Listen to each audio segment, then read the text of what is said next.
சகோதர சகோதரிகளே, புதிய மாதத்திலே பிரவேசித்து இந்த ஓய்வு நாள் ஆராதனை வேளையில் ஆண்டவரை தொழுது கொள்ளும்படியாக கர்த்தர் நமக்கு கிருபை பாராட்டியிருக்கிறார். மகிழ்ச்சியோடு இந்த ஆராதனை வேலை பங்கு பெற்றுக் கொண்டிருக்கின்ற யாவரையும் கர்த்தர் ஆஸ்வதிக்கும்படியாக இந்த கூடுகையிலே ஆண்டவருடைய மகிமையின் பிரசன்னம் கடந்து வரும்படியாக எல்லோரும் கண்களை மூடி ஆண்டவர் நோக்கி பார்க்கலாம். எங்களை நேசித்து வழிநடத்துகிற அன்பின் தகப்பனே, இந்த காலை நேரத்திற்காக நன்றியோடு உம்மை நோக்கி பார்க்கிற ஆண்டவரே, இந்த உலக வாழ்விலே 2020ஆம் ஆண்டிலே நாங்கள் பிரவேசித்து கர்த்தாவே ஒவ்வொரு மாதமாய் நாங்கள் கடந்து வருவதை நீர் அறிந்திருக்கிறீர். 7வது மாதத்திலும் கர்த்தாவை முதல் ஓய்வு நாள் ஆராதனை வேளையிலே குடும்பமாக உம்மை நோக்கி பார்க்க, குடும்பமாக உம்மை ஆராதிக்க, உம்முடைய வார்த்தைகளை கேட்க கர்த்தர் எங்களுக்கு உதவி செய்கிறீர். அதற்காக நன்றியோடு உம்மை துதிக்கிற ஆண்டவரே, இந்த ஆராதனையில் பங்கு பெறுகின்ற ஒவ்வொரு பிள்ளைகளையும் உம்முடைய கரங்களில் ஒப்புவிக்கிறோம். கர்த்தர் தாமே இந்த கூடுகையிலே நீர் மகிமை அடைவீராக. உம்முடைய மகிமையின் பிரசனத்தை ஒவ்வொரு பிள்ளைகளும் உணர்கின்ற பிள்ளைகளாக இந்த ஆராதனை வேளையில நீர் இடைப்படும்படியாய் நோக்கி நாங்கள் பார்க்கிறோம். இந்த கூடுகையை கர்த்தாவே கேட்க அமர்ந்திருக்கின்ற ஒவ்வொரு பிள்ளைகளையும் பாதுகாத்துக் கொள்வீராக. கர்த்தருடைய மகிமையின் பிரசனம் எங்கள் மத்தியிலே கடந்து வந்ததற்காக நன்றி. தொடர்ந்து உடைய பாதுகாப்பு, உடைய தெய்வீக சமாதானம் எங்களோடு இருந்து வழிநடத்த வேண்டும் என்று அன்பின் ஆண்டவர் இயேசு கிறிஸ்து மூலமாய் வேண்டிக் கொள்கிறோம் பிதாவே, ஆமேன்.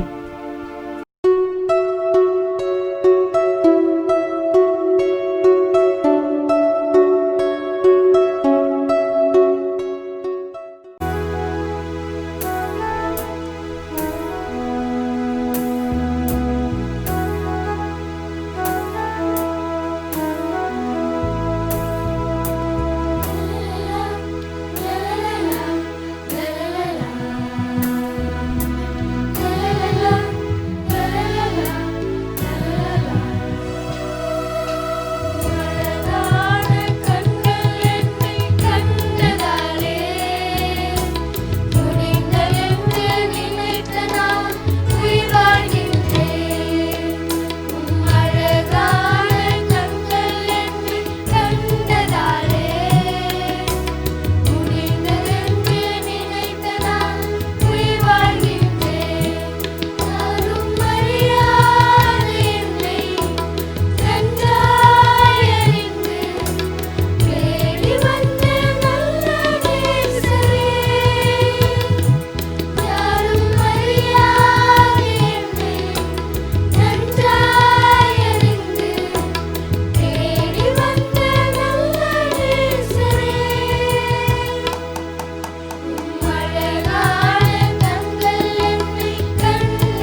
கிறிஸ்துவுக்குள் அன்பான சகோதர சகோதரிகளே, இந்த காலை நேரத்தில் மகிழ்ச்சியோடு ஆண்டவரை தொழுது கொள்ள கர்த்தர் நமக்கு கிருபை பாராட்டியிருக்கிறார். இல்லங்களிலிருந்து ஒன்று கூடி ஆண்டவரை தொழுது கொள்கின்ற ஒரு நேரம், ஆண்டவருடைய மகிழ்வின் பிரசத்தை உணர்கின்ற நேரம். எங்கே ஒன்று கூடி ஆண்டவரை துதிக்கிறோமோ ஆராதிக்கின்றோமோ அங்கே அவருடைய மகிழ்வின் பிரசன்னம் கடந்து வரும் என்பதை நாம் அறிந்திருக்கிறோம். ஆகவே அந்த நம்பிக்கையோடு எல்லோரும் கண்களை மூடி ஜெபநிலையிலே, ஆண்டவரே இந்த நாளிலே நம்முடைய பாடலை பாடப்போகிறோம். இந்த பாடல் மூலமாய் எங்களோடு நீங்கள் பேசுங்க ஆண்டவரே. இந்த பாடல் மூலமாய் கர்த்தாவே எங்கள் வாழ்விலே சமாதானத்தை நீங்கள் தாங்க ஆண்டவரே. இந்த பாடலின் மூலமாய் எங்களுடைய வாழ்விலே இன்னும் மகிழ்ச்சி பெருக கர்த்தர் எங்களுக்கு உதவி செய்யுங்க என்று சொல்லி இருக்கின்ற இடங்களில் எல்லோரும் கண்களை மூடி ஜெபநிலையிலே ஆண்டவரை மாத்திரம் நோக்கி பார்க்கலாம். இது ஆண்டவரை ஆராதிக்கின்ற நேரம் என்பதை ஒருவர் மறந்து போய்விடாதபடி, யாரும் இந்த ஆராதனை வேலை அசட்டை செய்யாதபடி மகிழ்ச்சியோடு ஆண்டவர் நோக்கி பார்க்கலாம். கர்த்தர் பெரிய காரியங்களை செய்ய போகிறார் என்ற உணர்வோடு எல்லோரும் கண்களை மூடி ஜெபநிலையிலே ஆண்டவர் நோக்கி பார்க்கலாமா? எத்தனை தீரல் என் பாவம் என் தேவனே, எளியன் மேல் இறங்கையனே.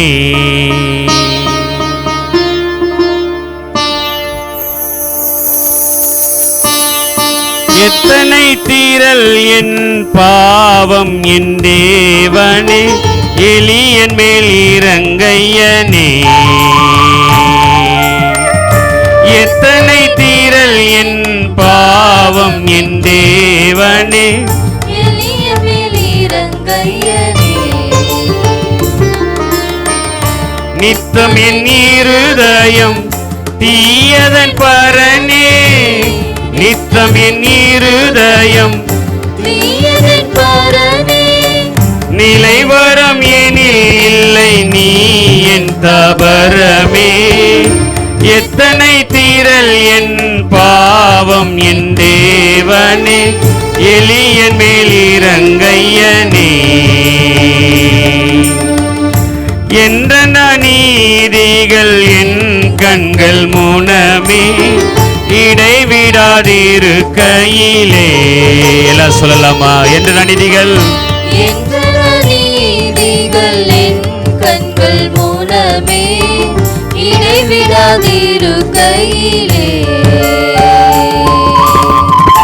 உந்தன் மிகும் கிருபை ஓ மிகவும் பெரிதே, உந்தன் மிகும் கிருபை ஓ மிகவும் பெரிதே. உத்தம மனமுடையோ எனையாலும், எத்தனை தீரல் என் பாவம் என் தேவனே, எளியன் மேல் இறங்கையனே. மீன்வாய் சொல்லலாமா? எத்தனை தீரல் என் பாவம் என் தேவனே, எளியன் மேல் இறங்கையனே. கெட்ட மகன் போல் துஷ்டனாய் அலைந்தே, கெடும் பஞ்சத்தால் நலிந்தே. கெட்ட மகன் போல் துஷ்டனாய் அலைந்தே, கெடும் பஞ்சத்தால் நலிந்தே. இட்டமாய் மகன் என பாத்திர நலனான், இட்டமாய் மகன் என பாத்திரமலனான். என்னை ரட்சித்திடல் உந்தன் நிமித்தமே அப்பனே.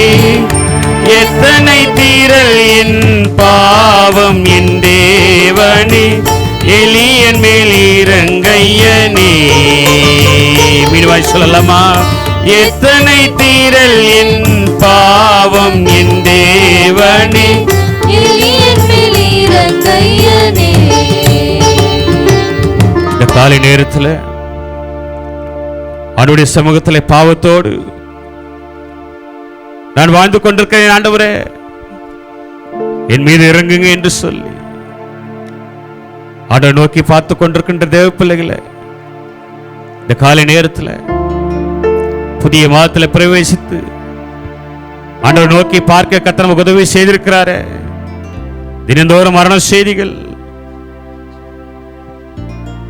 எத்தனையோ விபத்துகள், நாசமோசங்கள் வீட்டின் மத்தியிலே கர்த்தர் நம்மை பாதுகாத்து இந்த ஆராதனை வேலை நம்மை பங்கு பெறும்படியாய் கர்த்தர் நமக்கு உதவி செய்திருக்கிறாரு. இந்த ஆண்டவரை உள்ளத்தின் ஆழத்தில் துதிக்கின்ற நேரம், இந்த ஆண்டவருக்கு மகிமையை செலுத்துகின்ற நேரம், அப்படி மாட்சிமை நிறைந்த ஆண்டவரை நோக்கி பார்க்கின்ற நேரம், ஒரு மகிழ்ச்சியோடு தொழுதுக் கொள்கின்ற ஒரு நேரம். இந்த பரிசுத்த ஆண்டவரே இந்த கால நேரத்திலே நம்மை பணிந்து தொழுது கொள்ள வந்திருக்கிறேன் என்று சொல்லி எல்லோரும் முழு மனதோடு உற்சாகமாய் ஆண்டவர் நோக்கி பார்க்க போகிறோம். இந்த காலை நேரம் நம்முடைய வாழ்விலே ஆண்டவருடைய மகிமை பிரசத்தை உணர்கின்ற ஒரு நேரமாக கர்த்தர் மாற்றி தரும்படியாக இந்த காலை நேரத்தில் ஒன்று கூடி வந்திருக்கின்ற நாம் அனைவரும் ஒன்று கூடி ஆண்டவரை ஆராதிக்கின்ற போது கர்த்தர் பெரிய காலையில் செய்ய போகிற என்ற நிச்சயத்தோடு எல்லோரும் ஒருவனப்பட்டு ஆண்டவரை மாத்திரம் நோக்கி பாருங்க. கர்த்தர் பெரியவர், கர்த்தர் நன்மையான காரியங்களை செய்வார் என்ற நம்பிக்கையோடு எல்லோரும் ஆண்டவரை நோக்கி ஆண்டவரே துதிக்கிறேன் என்று சொல்லி ஆண்டவரை நோக்கி பார்க்கலாமா? உன்னத தேவன் நீரே, ஞானம் நிறைந்தவரே, சொல்லலாமா? உன்னத தேவன் நீரே, ஞானம் நிறைந்தவர், முழங்கால் யாவுமே பாரில் மடங்கிறதே, முழங்கால் யாவுமே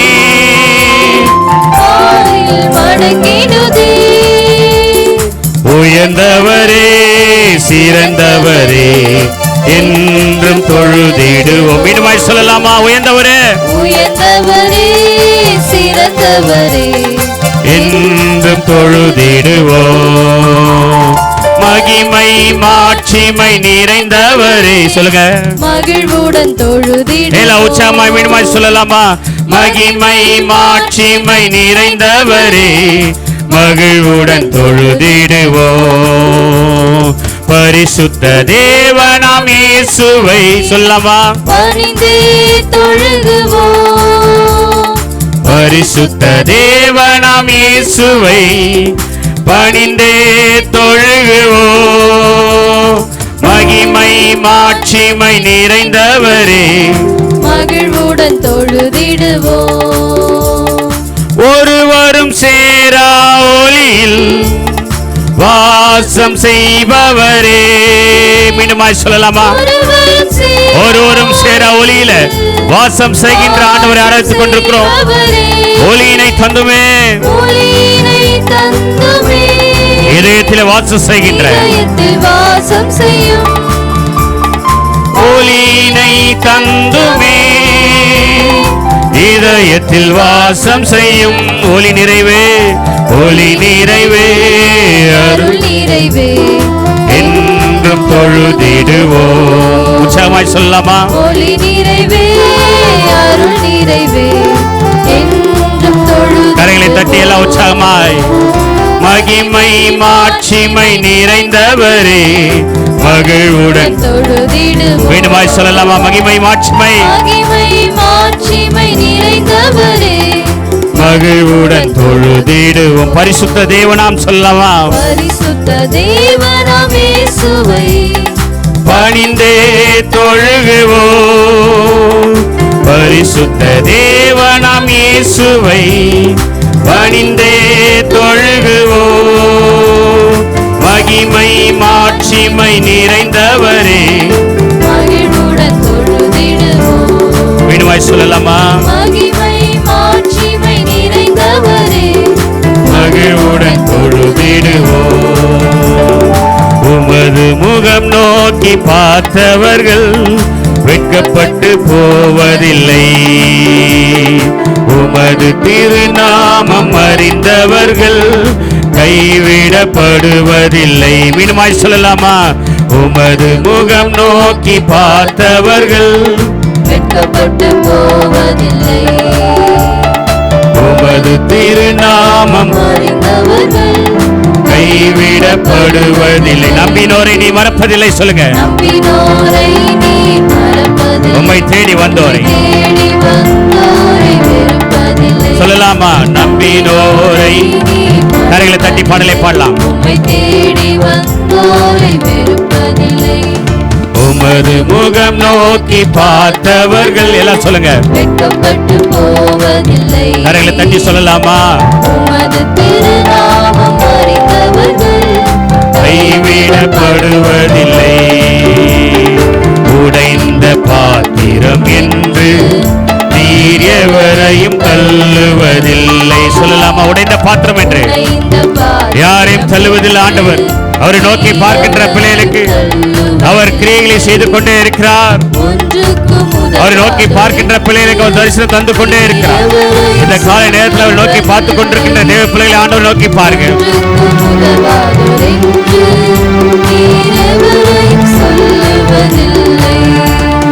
இயேசு மகராசா எங்கள் நீசா, இரக்கத்தின் சிகரம் நீரே. சொல்லலாமா? இயேசு மகராஜா எங்கள் நேசா, இரக்கத்தின் சிகரம் நீரே. வீடுமாய் சொல்லலாமா? இயேசு மகராசா எங்கள் நேசா, இரக்கத்தின் சிகரம் இரக்கத்தின் சிகரம் அவர். இயேசு மகராசா எங்கள் நேசா, இரக்கத்தின் சிகரம் நீரே. ஏழைகளின் பல நீரே, எளியோரின் நம்பிக்கை நீரே. ஏழைகளின் பலன் அவர்தா. ஏழைகளின் சொல்லுங்க. பலன் நீரே.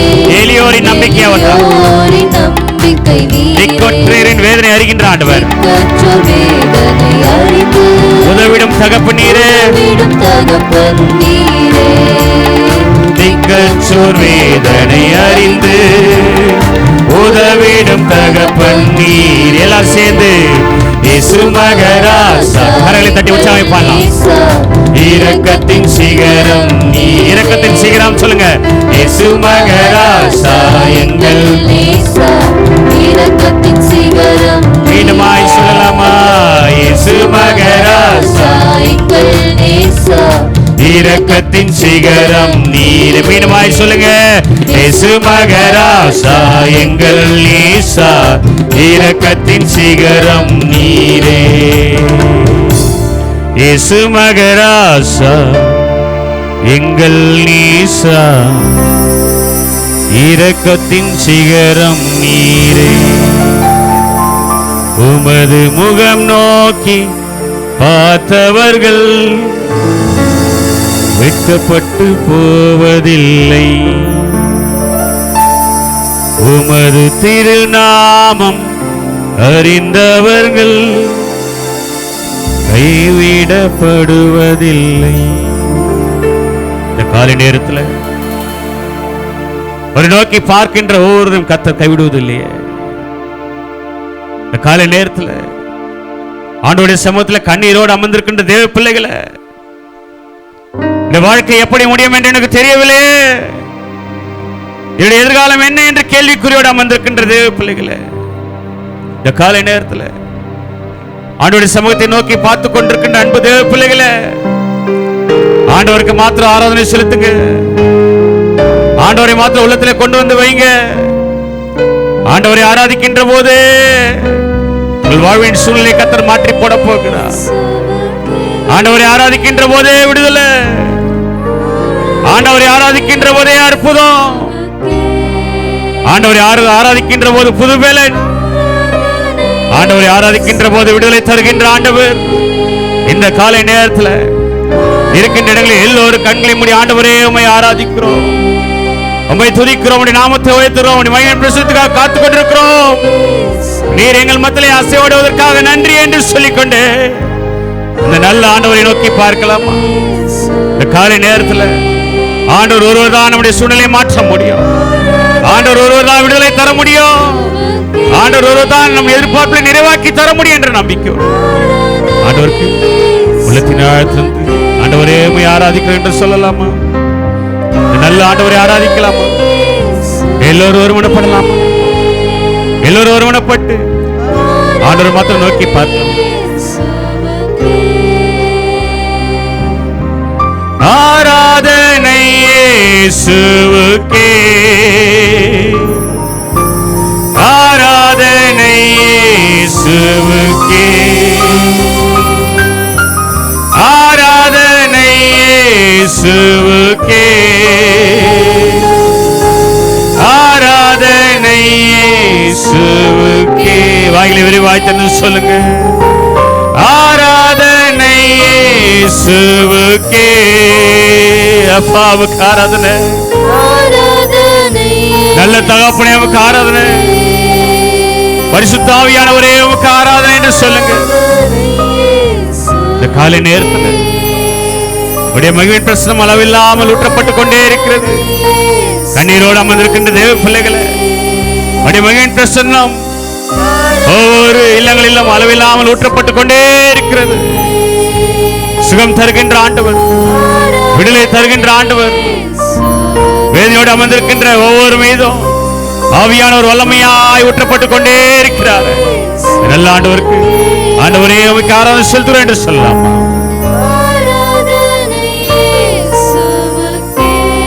நல்ல ஆண்டவரே, தகப்பனே, இந்த காலை நேரத்தில் நாங்கள் ஒன்று கூடி கர்த்தாவே உம்முடைய நாமத்தை உயர்த்த கர்த்தர் உதவி செய்ததற்காக நன்றி.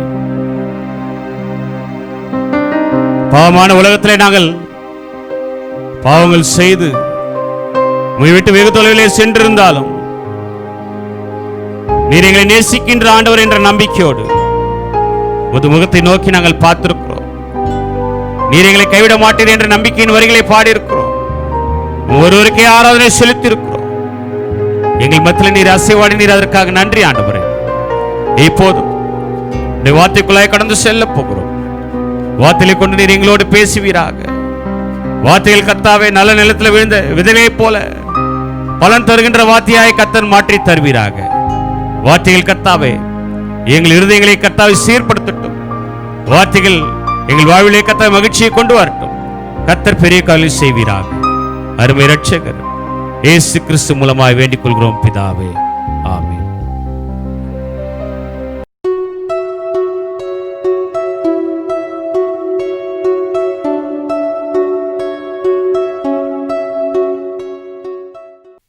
இன்றைய நாளுக்குரிய வேத பகுதி. வாசிக்க வேண்டிய வேத பாடம் மத்தேயு 25ஆம் அதிகாரம் வசனம் 14 முதல் 30 முடிய.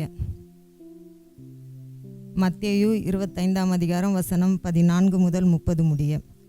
அன்றியும் பரலோக ராஜ்யம் புறதேசத்துக்கு பிரயாணமாய் போகிற ஒரு மனுஷன் தன் ஊழியக்காரனை அழைத்து தன் ஆஸ்திகளை அவர்கள் வசமாய் ஒப்புவிக்கிறது போல் இருக்கிறது.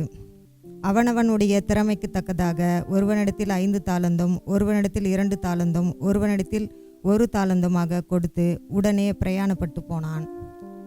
5 தாலந்தை வாங்கினவன் போய் அவைகளை கொண்டு வியாபாரம் பண்ணி வேறு 5 தாலந்தை சம்பாதித்தான்.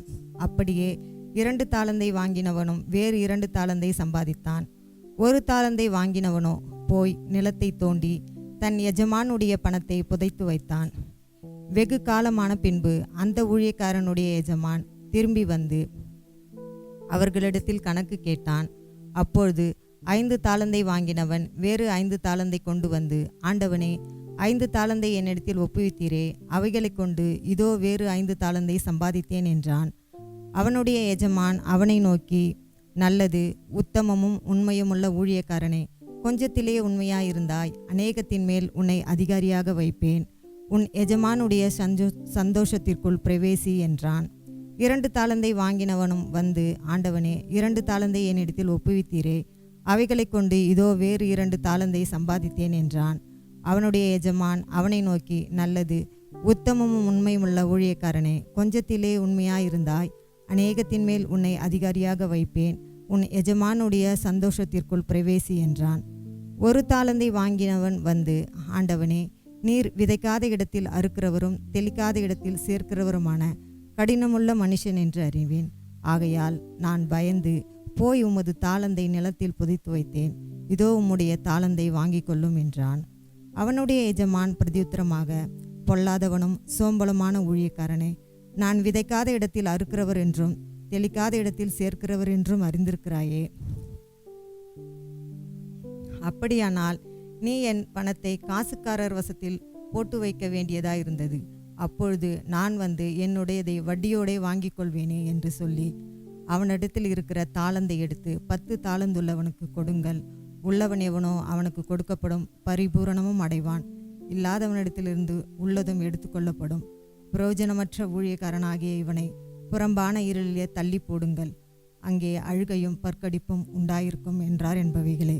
வாசிக்க வேண்டிய வேத பாடம் வாசித்து முடிந்தாயிற்று. கிறிஸ்துவுக்கே மகிமை உண்டாவதாக. ஆமென்.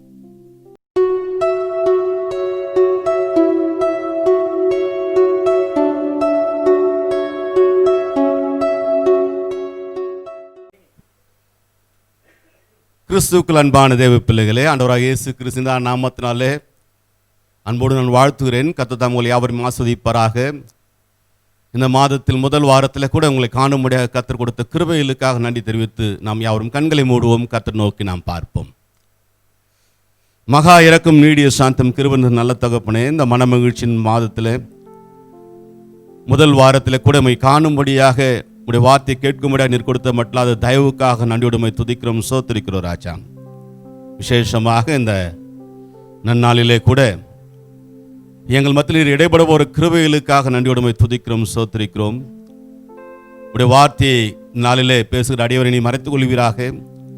வார்த்தைகள் இல்லங்களிலிருந்து கேட்டுக்கொண்டிருக்கின்ற ஒவ்வொரு மீது தெய்வ மகிமை கடந்து வருடமா செபிக்கிறோம் ஆண்டவரே. வார்த்தைக்கு விரோதமாக எழும்படி எல்லா விதமான அந்தகாரத்தின் கீழிலும் நசன இயேசு கிறிஸ்துவின் அதிகாரமான நாமத்தினாலே நாம் கடிந்து அப்புறப்படி ஜெயமெடுக்கிறோம் ஆண்டவரே. உமது நாம மாத்திரம் மகிமையடைவதாக. இயேசு கிறிஸ்துவின் தான் நம்மளை செபிக்கிறோம் எங்கள் ஜீவனோட நல்ல பிதாவே, ஆமீன். எனக்கு அன்பான தேவ பிள்ளைகளே, இந்த மனமகிழ்ச்சியின் காலவெளியில் முதல் வாரத்தில் குறிப்பாக லாக்டவுன் பீரியடில் ஏறக்குறைய 15வது வாரத்தை நாம் தொடர்ச்சியாக தேவ செய்திக்குள்ளாக கடந்து வர கர்த்தர் கிருபை பாராட்டுகின்ற நூலிலிருந்து ஏறக்குறைய 104வது நாள் நம் அடைப்பின் காலத்திலே வாழ்ந்து கொண்டிருக்கின்றோம். இந்த நாளிலே நம்முடைய திருச்சபையின் ஒழுங்கின் முறையின்படி கண்காணித்துவம் வாழ்வாதாரத்தின் மேல் பொறுப்புள்ள மேலாண்மை என்று சொல்லி, ஸ்டூவர்ட்ஷிப் ரெஸ்பான்சிபிள் ரிசோர்ஸ் மேனேஜ்மெண்ட் என்று சொல்லி தலைப்பு நமக்கு கொடுக்கப்பட்டிருக்கின்றது. ஸ்டூவர்ட் என்று சொன்னால் கண்காணி, ஒழுங்கு காப்பாளர், சொத்து மேற்பார்வையாளர் அல்லது பொறுப்பு சிறப்பு பணியாளர் என்று சொல்லி மனிதர்களிடத்திலே கடவுள் எல்லாவற்றையும் படைத்து வாழ்வின் ஆதாரத்தை பொறுப்புடன் நாம் மேலாண்மை செய்ய வேண்டும் என்ற நம்பிக்கையுடன் இதை ஒப்படைத்திருக்கின்றார். வாசி கேட்ட சுவிசேஷ வேத பகுதியிலே மத்தேயு சுவிசேஷ புத்தகம் 25வது அதிகாரம் வசனங்கள் 14 30 வசனங்களை நாம் வாசிக்கின்ற பொழுது முதலில் இந்த ஓமானத்திலே நமது ஆண்டவர் எப்படிப்பட்டவர் என்று முதலில் நாம் தியானிக்க இருக்கின்றோம். முதலாவது தாளந்துகளை கொடுப்பவர் நம் ஆண்டவர் என்று சொல்லி, தேவன் தம்முடைய ஊழியக்காரர்களை 3 பிரிவாக பிரித்து ஒவ்வொரு இடத்திலும் 5 தாளந்தும், மற்றவனிடத்தில் 2 தாளந்தும், அடுத்தவனிடத்தில் 1 தாளந்தும் கொடுத்தார். ஒரு தாளந்து என்பதின் மதிப்பு இந்திய பணத்திற்கு ஏறக்குறைய 15 லட்சம் ரூபாய் என்று வேத பண்டிதர்கள் கணக்கிடுகிறார்கள். நமது ஆண்டவர் நமக்கு தாளந்து கொடுப்பதில் தாராளமானவராக இருக்கின்றார். இன்று நமக்கும் எதிராளியை வீழ்த்தி தேவராஜ்யத்தை கட்டி எழுப்பும்படியான தாளந்துகளையும் கிருபைகளையும் வரங்களையும் நம் ஒவ்வொருவருக்கும் தேவன் தந்திருக்கின்றார். சிலர்களுக்கு பாடுகின்ற தாளந்து, சிலர்களுக்கு ஜெபிக்கின்ற தாளந்து, சிறு பிள்ளைகளை வழிநடத்துகின்ற தாளந்து, வாலிப பிள்ளைகளை வழிநடத்துகின்ற தாளந்து, குடும்பங்களை கட்டுகின்ற தாளந்து, பலவிதமான தாளந்துகளை ஒவ்வொரு தேவ பிள்ளைகளுக்கும் ஆண்டவர் கொடுத்திருக்கின்றார். இன்றைக்கு இருக்கிற விசுவாசிகள் யாரும் சொல்ல முடியாது எனக்கு ஒரு தாளந்து கூட இல்லை என்று ஒருவராலும் சொல்ல முடியாது. நமது ஆண்டவர் குறைந்தபட்சம் ஒருவருக்கு 1 தாளந்தையாவது கொடுக்கிறார். கொடுக்கப்பட்டுள்ள இந்த தாளந்துகளை வைத்துக்கொண்டு நாம் அவருக்காக ஊழியம் செய்ய வேண்டும், அவருக்காக ஆத்துமாக்களை ஆதாயம் செய்ய வேண்டும் என்று கர்த்தர் எதிர்பார்க்கின்றார். இரண்டாவது, நம் ஆண்டவர் எப்படிப்பட்டவராக இருக்கிறார் என்று சொன்னால் கணக்கு கேட்கும் தேவனாக இருக்கிறார். நம் ஒவ்வொருவருக்கும் தாளந்துகளை தந்த நம் ஆண்டவர் திரும்பி வருகின்ற போது அவருடைய வருகையின் நாளில் நம்முடைய கணக்கு கேட்கக்கூடியவராக இருக்கிறார் என்று சொல்லி மத்திய 25:19 சொல்கின்றது, வெகு காலமான பின்பு அந்த ஊழியக்காரனுடைய எஜமான் திரும்ப வந்து அவர்களிடத்தில் கணக்கு கேட்பான் என்று சொல்லி, நமது ஆண்டவர் கணக்கு கேட்பவர் என்ற சத்தியத்தை அறிந்திருப்போமான தேவன் தந்த தாளந்துகளை கொண்டு சில ஆத்துமாக்களையாவது நாம் ஆதாயம் செய்திருப்போம். சிலர் நாம் நினைத்துக் கொண்டிருக்கிறோம் இது ஊழியக்காரர்கள் வேலை மாத்திரம் தான் என்று சொல்லி. யாரெல்லாம் ஆண்டவரால் தெரிந்து கொள்ளப்பட்டிருக்கிறார் அத்தனை பேருக்கும் கர்த்தர் தாளந்துகளை கொடுத்திருக்கிறார். அத்தனை பேரிடத்திலும் கர்த்தர் ஆத்துமாக்கள் எதிர்பார்க்கிறவராக இருக்கிறார். மத்திய 25:19 படி நமது தாளந்துகளை குறித்து கர்த்தர் கணக்கு கேட்க வேண்டும் என்று சொல்லி, கர்த்தரிடத்தில் நாம் கணக்கு கொடுக்க வேண்டும் என்று சொல்லி, லூக்கா 16:2 சொல்கிறது நமது பணத்தை குறித்து கணக்கு கொடுக்க வேண்டும் என்று சொல்லி, ரோமர் 14:12 படி நமது பரிசுத்த ஜீவியத்தை குறித்து கணக்கு கொடுக்க வேண்டும் என்று சொல்லி, எபிரேயருக்கு என்ன புஸ்தகம் 13:17 சொல்கிறது, நம்மிடம் கொடுக்கப்பட்ட ஆத்துமாக்களை குறித்து கணக்கு ஒப்புவிக்க வேண்டும் என்று சொல்லி. எனக்கு அன்பான தேவ பிள்ளைகளே, உன்னோடு பணியாற்றுகின்ற நண்பர்கள், உன்னோடு நெருங்கி பழகின்ற உன் உறவினர்கள், உன் உடன் பணியாளர்கள், உன் அருகாமையில் வசிப்பவர்கள், உன் உறவினர்கள் மத்தியிலே கர்த்தர் உங்களை வைத்திருக்கார் என்று சொன்னால் அவர்களை ஆதாயப்படுத்த வேண்டும் என்ற நோக்கத்தோடு தான் கர்த்தர் உன்னை மனை வைத்திருக்கிறார். அப்போ கிறிஸ்தவர்களாக பிறந்திருக்கின்ற, கிறிஸ்தவர்களாக தெரிந்து கொள்ளப்பட்டிருக்கின்ற நீங்களும் நானும் அவருடைய வருகை நாளிலே கணக்கு ஒப்புவிற்கு தயாராக இருக்க வேண்டும் என்று சொல்லி, இதை இன்றைக்கு நீங்கள் விரும்பினாலும் சரி, நீங்கள் விரும்பாவிட்டாலும் சரி, கர்த்தர் நம்மிடத்திலே கணக்கு கேட்கக்கூடியவராக காணப்படுகிறார். மூன்றாவது, அவர் பெருக்கத்தை எதிர்பார்க்கும் தேவனாக இருக்கிறார். நம் தேவன் நல்லவர், வல்லவர், போதுமானவர் என்று சத்தியத்தை அறிந்துள்ள நீங்களும் நானும் அவருடைய ராஜ்யத்தின் ஒழுங்குமுறைகளை அறிந்திருப்போம் என்று சொன்னால் நம் தேவன் நல்லவர் தான். ஆனால் யாருக்கு நல்லவராக இருக்கிறார்? இந்த ஓமானத்திலே தாளந்துகளை பெற்ற முதல் இருவருக்கும் கர்த்தர் நல்லவராக செயல்படுவது, மூன்றாவதாக இருக்கின்ற நபருக்கு அவர் கடினமாக செயல்படுவோம் நமக்கு தோன்றுகின்றது. தேவனுடைய ராஜ்யத்தில் ஒழுங்கு விதிகளை கற்றுக்கொண்டவர்களுக்கு கர்த்தர் நல்லவராக இருக்கிறார். நம் ஆண்டவர் பெருக்கத்தை எதிர்பார்க்கிறார். 5 தாளந்தை வாங்கினவன் அதை கொண்டு இன்னும் 5 தாளந்தை அவன் சம்பாதித்த போது அவனை தேவன் பாராட்டுகின்றார். மத்தேயு 25:20, மத்தேயு 25:22 இவ்விதமாக பாராட்டுகளை பெறுகிறவர்களாய் காணப்படுகின்றார்கள். ஆனால் 1 தாளந்தை வாங்கினவன் அதை பயன்படுத்தி பெருக்காமல் மண்ணுக்குள் புதைத்து வைத்தான். அதாவது கர்த்தர் கொடுத்த தாளந்துகளை அவன் பயன்படுத்தவில்லை, கர்த்தர் கொடுத்த தாளந்துகளை பெருக்கம் அடைய செய்யவில்லை. அப்பொழுது மத்தேயு 25:27 அப்படியானால் நீ என் பணத்தை காசுக்காரர் வசத்தில் போட்டு கொடுக்க வேண்டியதாக இருந்தது, அப்பொழுது நான் வந்து என்னுடையதை வட்டியோடு வாங்கிக் கொள்வேனே என்று சொன்னார். இந்த வசனத்தின் அர்த்தம் என்னவென்று சொன்னால், கர்த்தர் கொடுத்த தாளந்தை பயன்படுத்தியிருந்தால் அது பயன்பாட்டின் பெருக்கம் அடைந்திருக்கும்.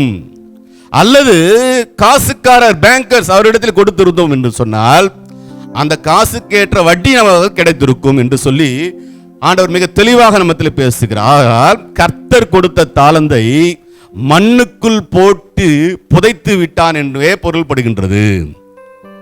மத்தேயு 25:30 சொல்கின்றது, பிரயோஜனமற்ற ஊழியக்காரனாகி இவனை புறமான இருளிலே தள்ளி போடுங்கள், அங்கே அழுகையும் பற்கடிப்பும் உண்டாயிருக்கும் என்றான். பெருகுகிறவன் தொடர்ந்து பெருகிக் கொண்டே இருப்பான், பெருகாதவனோ தன்னிடத்தில் உள்ளதையும் இழந்து போகிறவனாய் காணப்படுகின்றான். அதனால தான் 25:29 சொல்கின்றது, உள்ளவன் எவனோ அவனுக்கு கொடுக்கப்படும், பரிபூர்ணமும் அடைவான், இல்லாதவனிடத்திலிருந்து உள்ளதும் எடுத்துக்கொள்ளப்படும் என்று சொல்லி. பெருகிறவர்கள் பரலோகத்தில் பிரவேசிப்பார்கள், பெருகாதவர்கள் கர்த்தருடைய வருகையில் கைவிடப்படுவார்கள். எனக்கு அன்பான தேவ பிள்ளைகளே, உங்களுக்கு கர்த்தர் தாளந்துகளை கொடுத்திருப்பார் என்று சொன்னால், கொடுத்திருக்கார் என்றால் அந்த தாளந்துகளை நீங்களும் நாம் சரியாக பயன்படுத்த வேண்டும். மூன்றாவது, பிரதிபலன் கொடுக்கின்ற தேவனாக காணப்படுகின்றார். தாளந்துகளை பெற்ற இந்த 3 வகுப்பினருக்கும் தனித்தனியே அவரவர் கிரியைக்கு ஏற்ற வண்ணமாக பிரதிபலன் கொடுக்கிறவராக நம் தேவன் செயல்படுகின்றார். அது மாத்திரமல்ல, உண்மையாய் ஊழியம் செய்தவர்களை பாராட்டவும் செய்கின்றார். ஆண்டவராய் இயேசு கிறிஸ்துவின் 2ஆம் வருகையிலே அவருக்காக கிரியை செய்தவர்களுக்கும் அவருடைய ஊழியத்தை உண்மையாய் செய்தவர்களுக்கும் ஆண்டவர் பிரதிபலன் கொடுக்கின்றார். 2 கொரிந்தியர் புத்தகம் 5ஆவது அதிகாரம் 10வது வசனம் விதமாக சொல்கின்றது, ஏனென்றால் சரீரத்தில் அவனவன் செய்த நன்மைக்காவது தீமைக்காவது தக்க பிரதிபலன் அடையும்படிக்கு நாம் எல்லோரும் கிறிஸ்துவின் நியாயாசனத்துக்கு முன்பாக வெளிப்பட வேண்டும் என்று சொல்லி 5 தாளந்துகளை வாங்கினவன் அதை கொண்டு மேலும் 5 தாளந்து சம்பாதித்தவனுக்கு பிரதிபலன் கிடைக்கின்றது. மத்தேயு 15:21 சொல்கிறது, அவனுடைய எஜமான் அவனை நோக்கி, நல்லது உத்தமமும் உண்மையுள்ள ஊழியக்காரனே, கொஞ்சத்தில் உண்மையுள்ளவனாக இருந்தால் அநேகத்தின் மேல் உன்னை அதிகாரியாக வைப்பேன், உன் எஜமானுடைய சந்தோஷத்துக்குள் பிரவேசி என்றார் என்று சொல்லி 2 தாளந்துகளை வாங்கினவன் அதை கொண்டு மேலும் 2 தாளந்தை சம்பாதித்து பிரதிபலனை பெற்றுக் கொள்கின்றான். அதே மத்தேயு 15:23 இதே விதமாக, உத்தம உண்மை உள்ள ஊழியக்காரனே, அநேகத்தில் உன்னை அதிகாரியாக வைப்பேன், உன் எஜமானுடைய சந்தோஷத்துக்கு பிரவேசி என்றார் என்று சொல்லி, இவ்விதமாக கர்த்தர் கொடுத்த தாளந்தை பெருக்கி பயன்படுத்துகிறவர்களுக்கு நம் தேவன் பிரதிபலன் கொடுக்கிறவராக இருக்கிறார். இந்த செய்தியை கேட்டுக்கொண்டிருக்கிற அன்பான தேவ பிள்ளைகளே, இந்த லாக்டவுன் பீரியட் முடிந்தவுடனே நம்மத்தில் இருக்கின்ற சோர்வையும் அசதியும் நாம் தூக்கி எறிந்து விட்டு நம்மளால் இயன்ற வரைக்கும் தீவிரமாக ஆத்துமாக்களை நாம் ஆதாயம் செயல்படுத்த கர்த்தர் கிருபை பாராட்டுவாராக. கர்த்தர் அதற்கேற்ற பிரதிபலனை கொடுப்பதற்கு அவர் நல்லவராக இருக்கிறார். கடவுள் மனிதனிடம் கொடுத்த பொறுப்பை ஒரு தாளந்தை பெற்றவன் அதை புதைத்து வைத்தான். அழுகையும் பற்கடிப்பான புறமான இருளில், அதாவது நரகத்திலே தூக்கி எறியப்பட்டான். அவன் எப்படிப்பட்டவனா இருந்தான் என்று சொல்லி நாம் வேதத்தில் தியானிக்கின்ற போது, எதிர்மறையான சிந்தனை உள்ளவன், நெகட்டிவ் மைண்ட். இன்றைக்கு கிறிஸ்தவரில் பலர் ரட்சிக்கப்பட்டிருந்தாலும் அபிஷேகம் பண்ணப்பட்டிருந்தாலும் சிந்தனை மண்டலத்திலே மறுரூபம் அடையாதபடிக்கு அநேக வருடங்களை வீணாக்கி கொண்டிருக்கின்றார்கள்.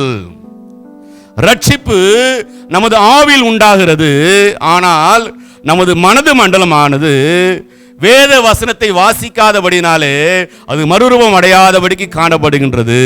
அப்போ ஒவ்வொரு நாளும், எனக்கு அன்பான தேவ, ஒவ்வொரு நாளும் நீங்களும் நானும் வேத வசனத்தை தியானிக்கின்ற போது நம்மை நாமே அந்த வசனமானது மறுரூபப்படுத்துவதாய் காணப்படுகின்றது. அப்படி இல்லை என்று சொன்னால் நரகத்தில் தூக்கி எறியப்பட்டவனை போல எதிர்மறையான சிந்தனையோடு இருப்போம் என்று சொன்னால், நமது மனது மண்டலமானது எதிர்மறையான சிந்தனையோடு இருக்கும் என்று சொன்னால் ஆக்கினைக்கு நாம் தப்ப போவதில்லை. மத்தேயு 25:24 சொல்கின்றது, ஒரு தாளந்து வாங்கினவன் வந்து, ஆண்டவனே, நீர் விதைக்காத இடத்தில் அறுக்கிறவரும் தெளிக்காத இடத்திலே சேர்க்கிறவருமான கடினமுள்ள இருதய மனுஷன் என்று அறிவேன் என்று சொல்லி, நமது தேவன் எப்படிப்பட்டவராக இவன் பார்க்கின்றான்? கடினமானவர் என்று அறிக்கையிடுகின்றான். ஆனால் வேதத்தில் நான் வாசிக்கின்ற போது இவன் தேவன் நல்லவர் நல்லவர் என்று அநேக வேதவசனங்கள் நமக்கு கூறுகின்றது. ஆனால் இவனுடைய பார்வையில் தேவன் எப்படிப்பட்டவராக இருக்கிறாராம்? கடினமானவராக இருக்கிறார் என்று சொல்லி. அப்போ இவன் சிந்தனையெல்லாம் நெகட்டிவ் தாட்ஸினுடையவனாக காணப்படுகின்றான். எனக்கு அன்பான தேவ பிள்ளைகளே, இந்த சிந்தனை மண்டலத்தை நாம் வேத வசனத்தை தியானிக்கின்ற போது, மறுரூபப்படுத்துகின்ற போது நாம் நேர்மறையான சிந்தனைக்கு கொண்டு செல்வதற்கு என் தேவன் நல்லவராக இருக்கிறார். அப்போ முதல்ல எனக்கு அன்பான தேவ பிள்ளைகளே, நாம் அன்றாடும் வேத வசனத்தை தியானிக்கிறவர்களாய் காணப்பட வேண்டும். அடுத்தது, இந்த மனுஷன் எப்படிப்பட்டவனாய் காணப்படுகிறான் என்று சொன்னால், எதிர்மறையான உணர்ச்சி உள்ளவன், நெகட்டிவ் எமோஷன் உடையவனாக காணப்படுகின்றான். மத்தேயு 25:25 சொல்கிறது, ஆகையால் நான் பயந்து போய். தாளந்தை புதைத்து வைத்தவன் உணர்ச்சி எப்படிப்பட்டதாய் காணப்படுகிறது? பயம் நிறைந்ததாய் காணப்படுகிறது. பயம் என்பது எதிர்மறையான உணர்ச்சியாய் காணப்படுகிறது. எனக்கு அன்பான தேவ பிள்ளைகளே, பயத்தை தருபவர் தேவன் அல்ல, பயத்தை கொடுப்பவன் பிசாசாக காணப்படுகின்றான். பயத்தை கொடுப்பவன் பிசாசு, விசுவாசத்தை கொடுப்பவர் இயேசுவாக காணப்படுகின்றார். இங்கு பார்க்கின்ற போது பயந்து போய், அப்படி என்றால் என்ன? இவன் பிசாசுக்கு தன்னை இடம் கொடுக்கிறவனாய் காணப்படுகின்றான். எனக்கு அன்பான தேவ பிள்ளைகளே, இன்றைக்கு அந்த வார்த்தை கேட்ட அருமையான தேவ பிள்ளைகளே, இன்றைக்கு அநேகர்கள் பயத்தினால் சூழப்பட்டிருக்கின்றார்கள். எதிர்காலத்தை குறித்தான பயம், பிள்ளைகளை குறித்த பயம், வேலை குறித்தான பயம். வசனம் சொல்கின்றது, பயப்படுகிறவன் அன்பினால் பூரணப்பட்டவன் அல்ல. இன்னைக்கு ஒரு ஒரு எதிர்மறையான காரணம் என்னன்னு பார்த்தீங்கன்னா, கடவுளுக்கு பயப்படுறவன், கடவுளுக்கு பயந்தா வேற எதுக்கும் பயப்பட வேண்டிய அவசியம் இல்லை. ஆனா இன்னைக்கு கடவுளை தவிர மற்ற எல்லாரும் பயந்துக்கிறான் மனுஷன். பயப்பட வேண்டியவருக்கு பயப்பட மாட்டான், பயப்படக்கூடாதவர்களாம் பயந்து கொண்டு இருக்கிறான். ஆகவே எனக்கு அன்பான தேவ பிள்ளைகளே, இன்னைக்கு சில மூத்த விசுவாசிகள்கிட்ட கூப்பிட்டு, நீங்க இத்தனை வருஷம் பரம்பரையா வரீங்க ஐயா, நீங்க இவ்வளவு மூத்த விசுவாசி, ஒரு ஜெபம் பண்ணுங்க ஐயா. கூச்சமாக பிரதர், எனக்கு ஐயோ கொஞ்சம் ஜெபம் பண்ணுங்க, கொஞ்சம் வேதத்தை வாசம், ஐயோ எனக்கு வேணாம், மற்றவங்கள யாராவது பார்த்துங்க. இந்த கூச்ச சுபாவத்தை தயவுசெய்து தூக்கி எறிங்க, வெட்கத்தை தூக்கி எறிங்க, தலைகுனிய வைக்கின்ற பரிதாப சிந்தனை உதறி தள்ளுங்க. பயம் என்கின்ற எதிர்மறையான உணர்ச்சியை விரட்டுவதற்கு வேண்டும் என்று சொன்னால் 2 அதிகாரம் 3வது வசனம் சொல்கிறது, அப்போது யோசபாத் பயந்து கர்த்தரை தேடுவதற்கு ஒருமனப்பட்டு யூதாவெங்கும் உபவாசத்தை கூறுவித்தான் என்று சொல்லி வேதவசனம் சொல்கின்றது. ஒரு பகல் முழுவதும் உபவாச ஜெபம் இருக்கின்ற போது யோசபாத்தின் பயம் ஓடிவிட்டது. அதற்கு பதிலாக அவரை பயப்படுத்தின அம்மோனியர்கள், மோவாபியர்கள், சேயீர் மலைதேசத்தார்கள் என்ற 3 சத்துருக்களும் அழிக்கப்பட்டது என்று சொல்லி வேதவசனம் சொல்கின்றது. அதாவது அம்மோனியர், மோவாபியர், சேயீர் மலைதேசம் என்று சொன்னால் உலகம், மாமிசம், பிசாஸ் என்ற 3 சத்துருக்களும் விரட்டி அடிக்கின்ற ஒரு மிகப்பெரிய ஆயுதமாக, மிகப்பெரிய ஒரு பயிற்சியாக உபவாசம் காணப்படுகின்றது. இப்ப நல்ல உணர்ச்சிகளை நீங்கள் பயிற்சி செய்ய வேண்டும் என்று சொன்னால் உங்களுக்கும் எனக்கும் உபவாசம் மிகவும் அவசியமாய் காணப்படுகின்றது. 3வது, எதிர்மறையான சித்தம் உள்ளவனாய் காணவன், நெகட்டிவ் வில், எதிர்மறையான சித்தம் உள்ளவனாய் காணவன். ஒவ்வொருவருக்கும் கர்த்தர் தாளந்துகளை கொடுக்கிறார். இந்த தாளந்துகளை கொண்டு வியாபாரம் பண்ணுங்கள் என்று கர்த்தர் சொல்கின்றார். ஆனால் இவனோ கர்த்தர் கொடுத்த தாளந்துகளை நிலத்திற்குள் புதைத்து வைத்தான் என்று சொல்லி வேதவசனம் சொல்கின்றது. எனவே எதிர்மறையான சித்தம் செய்பவர்கள் வசனத்தின்படி அவர்கள் நரகத்தில் தூக்கி எறியப்படுவார்கள் என்று சொல்லி, தேவனுடைய சித்தத்தை செய்பவர்கள் மாத்திரமே கிறிஸ்துவின் வருகையிலே எடுத்துக்கொள்ளப்பட இருக்கின்றார்கள். அப்போ எனக்கு அன்பான தேவ பிள்ளைகளே, நீங்கள் தேவ சித்தம் செய்கின்றீர்களா அல்லது தேவ சித்தத்துக்கு எதிரான காரியங்களை செய்து கொண்டு இருக்கின்றீர்களா? பிலேயாம் தீர்க்கதரிசி கர்த்தருடைய ஊழியக்காரன் தான், ஆனால் அவன் சுயம் சித்தம் செய்வதற்கு தீவிரமாக இருந்தார் என்று சொல்லி வேதவசனம் சொல்கின்றது. எனக்கு அன்பான தேவ பிள்ளைகளே, இந்த லாக்டவுன் பீரியட்ல ஏன் சர்ச்சஸ்லாம் மூடி இருக்குது, ஏன் விசுவாசிகள் அப்படி இருக்கிறாங்க? காரணம் வேற ஒன்றும் இல்லைங்க, தேவ சித்தத்தை செய்யாதபடிக்கு சுய சித்தம் செய்த நிமித்தமாகத்தான் இன்றைக்கு நீங்களும் நானும் வீட்டுக்குள் அடைபட்டு கொண்டிருக்க மறந்து விடாதீர்கள். நிறைய சுயம், இன்னைக்கு நிறைய சபையில சுயம் தான் பெருகி கொண்டிருக்கின்றது.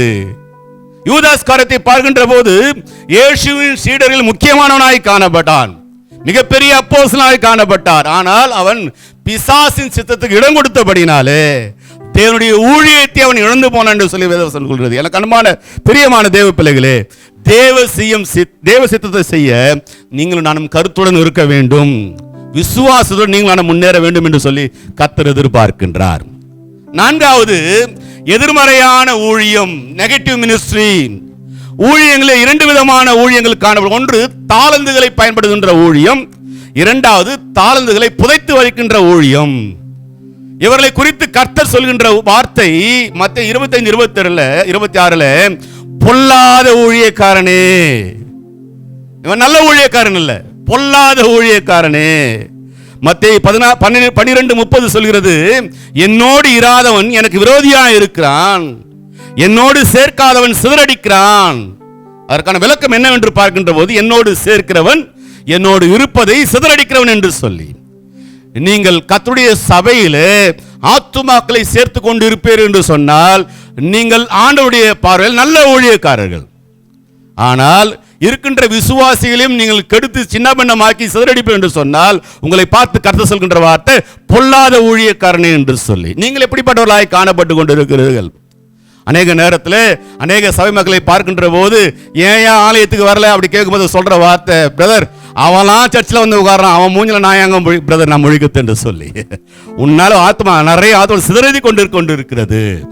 எனக்கு அன்பான தேவ பிள்ளைகளே, உன்னுடைய வாழ்க்கை நீ சீர்தூக்கி பார்க்கின்ற காலமாய் இது காணப்படுகின்றது.